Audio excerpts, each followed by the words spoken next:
लोग। गैमिट दो प्रकार के, मेल गैमिट और फीमेल गैमिट होते हैं। तो गैमिटोजेनेसिस मतलब उन गैमिट्स का बनना दो प्रकार से होगा, एक होगा कौन सा, स्पर्मेटोजेनेसिस, दूसरा होगा oogenesis। तो आज केवल हो सकता है स्पर्मेटोजेनेसिस हो पाए। गैमिटोजेनेसिस वह प्रक्रिया होती है जिसके द्वारा गैमिट का फॉर्मेशन होता है, ठीक है। और मेल जो होते हैं उनमें स्पर्म का फॉर्मेशन होता है, और फीमेल जो होती है उनमें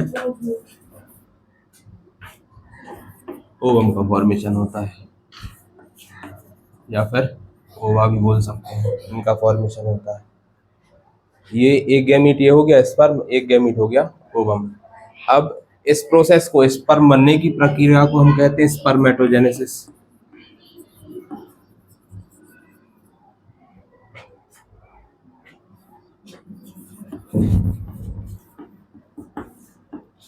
और इस पर प्रक्रिया को कहते हैं हम oogenesis।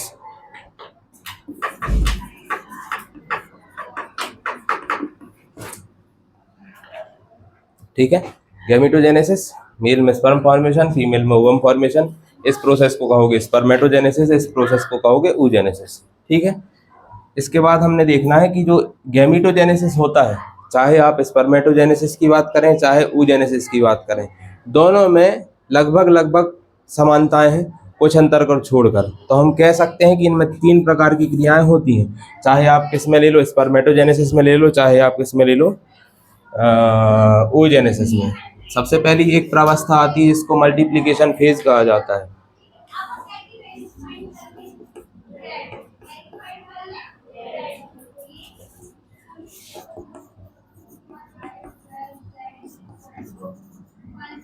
मल्टीप्लिकेशन फेज, इसके बाद आती है आपकी ग्रोथ फेज,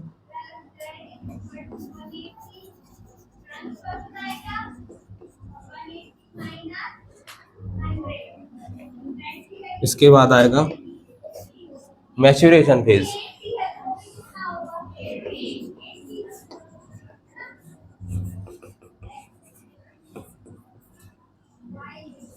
मैच्योरेशन फेज। हमने आपको बताया गैमिटोजेनेसिस में चाहे स्पर्मेटोजेनेसिस की बात कर लो चाहे आप oogenesis की बात कर लो, लगभग लगभग एक सा होता है, कुछ अंतर होता है, लेकिन मुख्य रूप से इस प्रकार से होता है कि उनमें सबसे पहले मल्टीप्लिकेशन फेज आएगी, उसके बाद ग्रोथ फेज आएगी, उसके बाद मैच्योरेशन फेज आएगी। मल्टीप्लिकेशन फेज का मतलब होता है गुणन प्रावस्था। क्या यहाँ लिखते हैं? गुणन प्रावस्था, गुणन प्रावस्था। ऐसे ही इसको हम कहेंगे ग्रोथ को वृद्धि प्रावस्था, है ना, प्रावस्था। और इसके बाद आएगा मैच्योरेशन फेज, तो परिपक्वन प्रावस्था।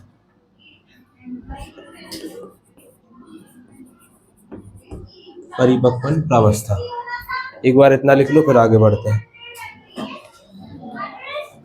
इतना समझ गए क्या? इतनी। इसके बाद हम देखते हैं, पहले हमें पढ़ना है किसको, स्पर्मेटोजेनेसिस को, फिर उसके बाद देखते हैं हम oogenesis को। ठीक है, स्पर्मेटोजेनेसिस में भी ये तीन प्रावस्थाएं आएंगी और oogenesis में भी ये तीन प्रावस्थाएं आएंगी। ठीक है, पहली हेडिंग डाल लो स्पर्मेटोजेनेसिस।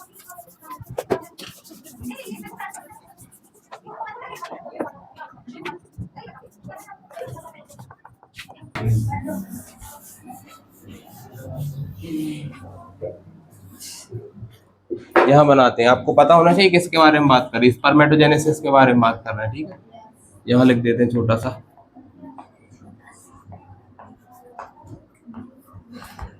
स्पर्मेटोजेनेसिस। सबसे पहले एक प्राइमरी जो सेल होती है, प्रीमोडियल सेल है, यहाँ पर बना लेंगे, जिसके अंदर 2n लिखा हुआ है। डायग्राम में देखते जाओ, बनाते जाओ। 2n लिखा है, इसका मतलब क्या है, हैप्लॉइड है कि डिप्लॉइड है? डिप्लॉइड है। इसको हम प्रीमोडियल जर्म सेल लिख रहे हैं, यहाँ लिख दें।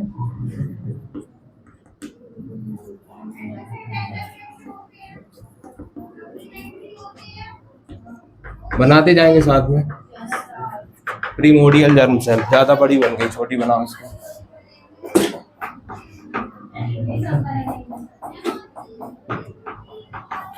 नए पेज से आप लोग स्टार्ट करना, पूरा ऊपर से लेके नीचे तक पेज कवर हो जाएगा क्योंकि। ठीक है, प्रीमोडियल जर्म सेल। अब इसमें क्या होता है, एक बार विभाजन होता है, विभाजन के फलस्वरूप हमें दो कोशिकाएं मिलती हैं। एक 2n यहाँ बना लीजिए,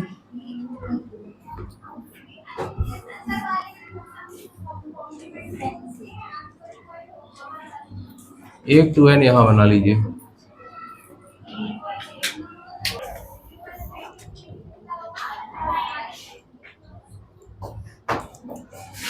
इसके बाद इन कोशिकाओं में फिर से विभाजन होगा। एक कोशिका थी, प्रिमोर्डियल जर्म सेल थी, वो डिप्लॉइड थी, इसमें विभाजन हुआ, विभाजन के फलस्वरूप हमें दो कोशिकाएं मिल गई। किस प्रकार का विभाजन हुआ होगा? यहाँ पर समसूत्री विभाजन होगा या अर्धसूत्री विभाजन होगा? समसूत्री विभाजन होगा, क्योंकि हमें यहाँ पर भी डिप्लॉइड है और जो आगे कोशिका मिल रही है वो भी कैसी है? डिप्लॉइड है, तो समसूत्री विभाजन हुआ होगा। इसके बाद फिर से विभाजन करते हैं, विभाजन के फलस्वरूप फिर से हमें यहाँ पर भी एक कोशिका मिल जाएगी, एक कोशिका हमें यहाँ पर मिल जाएगी। इसका विभाजन होगा, दो कोशिकाएं ये मिल गई।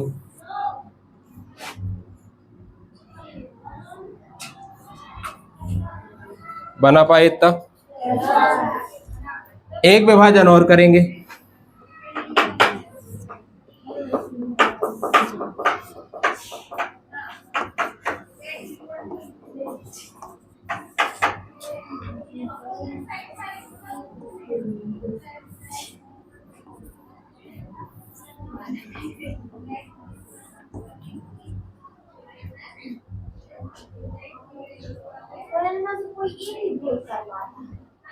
नहीं नहीं ऐसा नहीं है, सारे ग्रोथ करते हैं, उनमें केवल एक एक सेल उठाकर ग्रोथ करके बताइए। आप सबकी अलग अलग ग्रोथ करके कैसे बताएंगे? सोचो खुद। बन गया इतना? हमारा अच्छा नहीं बना है।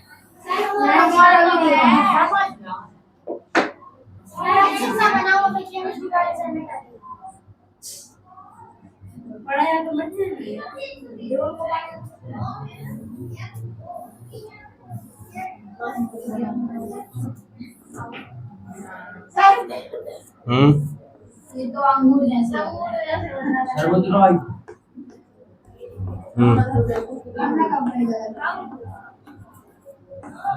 ठीक है।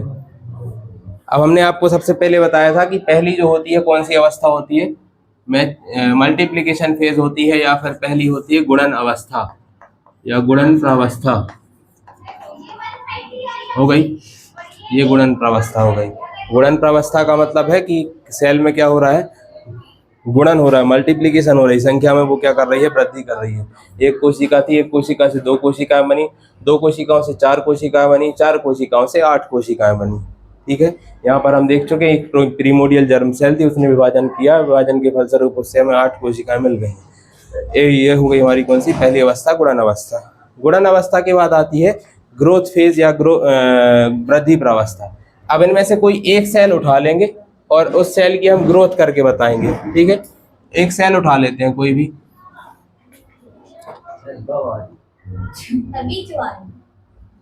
एक सेल किसी को भी उठाया और ग्रोथ करेगी तो साइज में कैसी हो गई? थोड़ी सी बड़ी होगी। इसको हमने ले लिया, इसको कह दिया हमने गुणन, गुणन नहीं, वृद्धि प्रावस्था।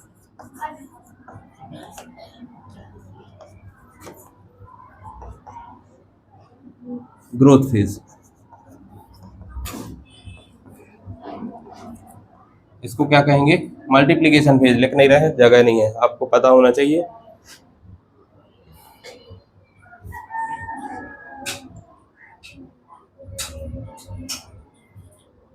अच्छा, इनको स्पर्मेटोगोनिया कहा जाता है।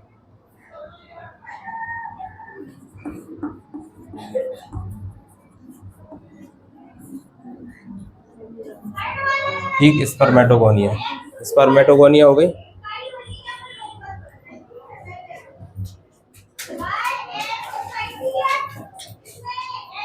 स्पर्मेटोगोनिया के बाद बनेगी स्पर्मेटोसाइट। तो पहले बनेगी प्राइमरी स्पर्मेटोसाइट,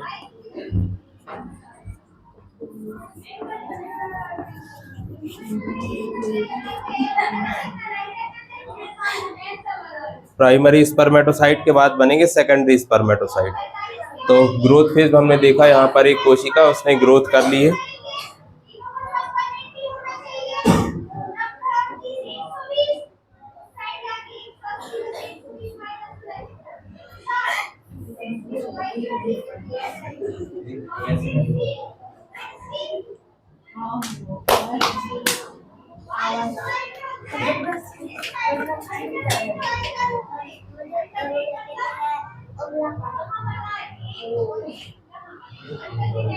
लाई हो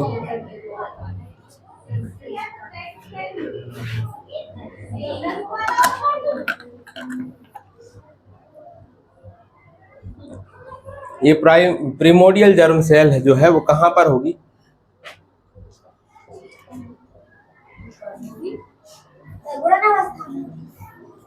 हम पूछ रहे हैं शरीर के कौन से भाग में? टेस्टिस के अंदर कहाँ होगी?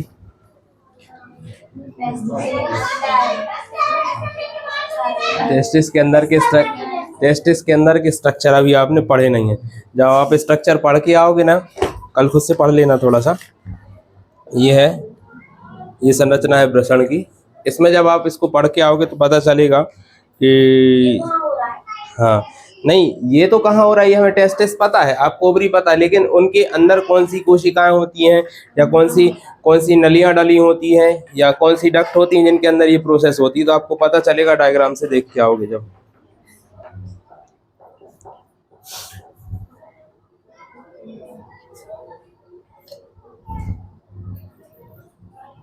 पढ़ना, उसके बाद ना समझ में आए पूछ लेना, कल बताएंगे हम।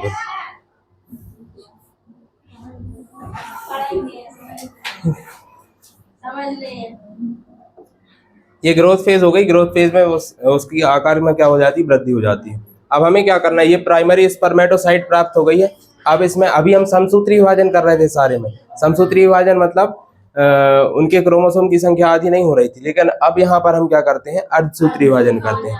हमने आपको बताया था 11वीं क्लास में जब आप पढ़ रहे थे, जब अर्धसूत्री विभाजन होता है तो एक कोशिका में जब अर्धसूत्री विभाजन होता है तो एक अर्धसूत्री विभाजन के फलस्वरूप हमें 4 कोशिकाएं मिलती हैं, क्योंकि एक बार फर्स्ट मतलब दो विभाजन होते हैं उसमें, मियोसिस फर्स्ट और मियोसिस सेकंड, 2 विभाजन होते हैं। मियोसिस नहीं, मियोटिक डिवीजन फर्स्ट और सेकंड, अर्धसूत्री विभाजन पहला और अर्धसूत्री विभाजन दूसरा। तो सबसे पहले इसमें अर्धसूत्री विभाजन पहला होगा।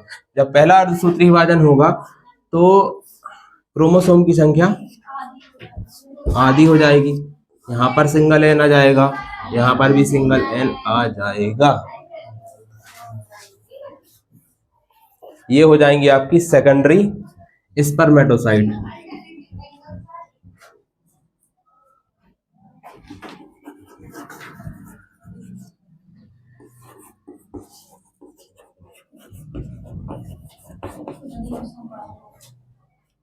क्या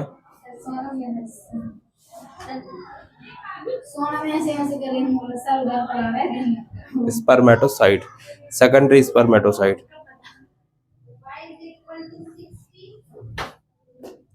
अब जो सेकेंडरी स्पर्मेटोसाइट से बने हैं, इन सेकेंडरी स्पर्मेटोसाइट में यहाँ पर हुआ कौन सा? अर्धसूत्री विभाजन। अर्धसूत्री विभाजन फर्स्ट। फिर उसके बाद यहाँ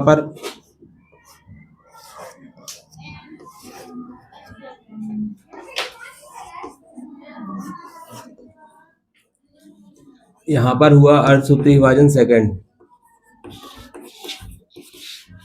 अर्धसूत्री विभाजन सेकंड, ठीक है। तो एक कोशिका थी, एक कोशिका से हमें 4 कोशिकाएं मिल गई। यहाँ पर प्राइमरी स्पर्मेटोसाइट बोल रहे थे इसको हमने बोल दिया सेकेंडरी स्पर्मेटोसाइट। और अब ये जो बन गए हैं ये बने हैं स्पर्मेटिड। क्या बनेंगे? स्पर्मेटिड।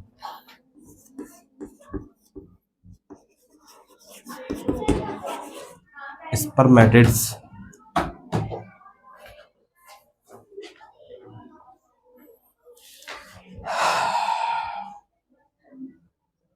दो प्रावस्थाएं हो गई, एक गुणन प्रावस्था हो गई, एक वृद्धि प्रावस्था हो गई।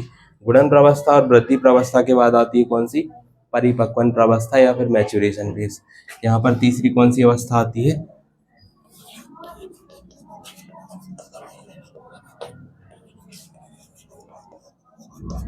परिपक्वन प्रावस्था में क्या होता है? सबसे पहले अर्धसूत्री विभाजन फर्स्ट होता है, उसके बाद अर्धसूत्री विभाजन सेकंड होता है। अर्धसूत्री विभाजन फर्स्ट और सेकंड के बाद हमें स्पर्मेटिड्स मिल जाते हैं। अब स्पर्मेटिड्स जो मिले हुए हैं, इन स्पर्मेटिड्स से ही किसका फॉर्मेशन होना है? स्पर्म का फॉर्मेशन होना है। इसका मतलब एक जो कोशिका है, एक प्राइमरी स्पर्मेटोसाइट है, उससे हमें कितने स्पर्म मिल जाते हैं? 4 स्पर्म मिल जाते हैं। यहाँ पर अब क्या होगा? अब ये कोशिकाएं आगे चल के क्या बनाएंगी? स्पर्म बनाएंगी। आगे बढ़ते हैं थोड़ा सा।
RENTIA।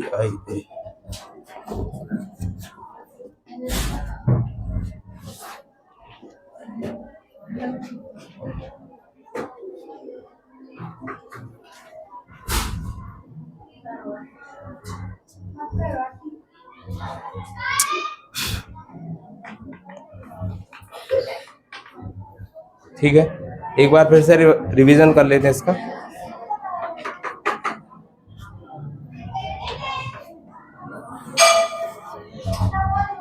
हमने कहा था क्या बोलते हैं, स्पर्मेटोजेनेसिस ही हो पाएगा केवल। देख लेते हैं एक बार फिर से रिवाइज करते हैं। हमारे पास जो है जो टेस्टिस होते हैं उसमें प्रीमोडियल जर्म सेल होती है। प्रीमोडियल जर्म सेल में क्या होता है, समसूत्री विभाजन होता है। यहाँ पर कौन सा विभाजन हो रहा है, समसूत्री विभाजन होता है। समसूत्री विभाजन के फलस्वरूप एक कोशिका से 2 कोशिकाएं बनती हैं, 2 कोशिकाओं से 4 कोशिकाएं बनती हैं, 4 कोशिकाओं से 8 कोशिकाएं बनती हैं। ये प्रीमोडियल जर्म सेल से हमें स्पर्मेटोगोनिया मिल गया। बैठ जाओ सब, खड़े कैसे हो गए?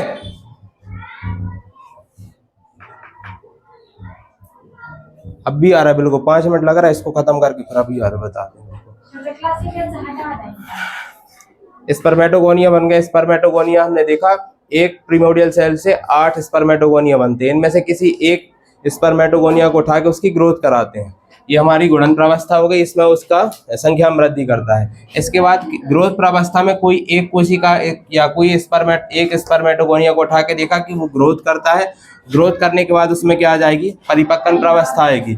परिपक्वन प्रावस्था में ये होता है, सबसे पहले अर्धसूत्री विभाजन फर्स्ट होगा, उसके फलस्वरूप हमें 2 कोशिकाएं मिल जाएंगी। अर्धसूत्री विभाजन है, इसमें क्रोमोसोम की संख्या आधी हो गई। फिर एक अर्धसूत्री विभाजन सेकंड होगा, उसमें भी हमें 4, मतलब जब अर्धसूत्री विभाजन कंप्लीट हो जाता है तब एक प्राइमरी स्पर्मेटोसाइट से हमें 4 स्पर्मेटेड मिल जाते हैं हमको।